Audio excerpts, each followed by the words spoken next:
1947 Greyhound introduced the luxurious Silverside Bus, model number 3751, by GMC. The 1947 GMC Silverside is significant in road transportation history. The bus design exquisitely combines art and technology. It features a stainless steel body and six-cylinder diesel engine, equipped with a 4-speed manual transmission and 22.5-inch wheels. Dimensions: 35 feet long and 8 feet wide. Early innovations included air conditioning and luxurious upholstery.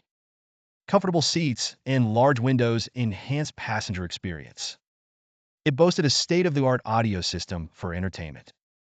Greyhound utilized 3751 for intercity passenger transport.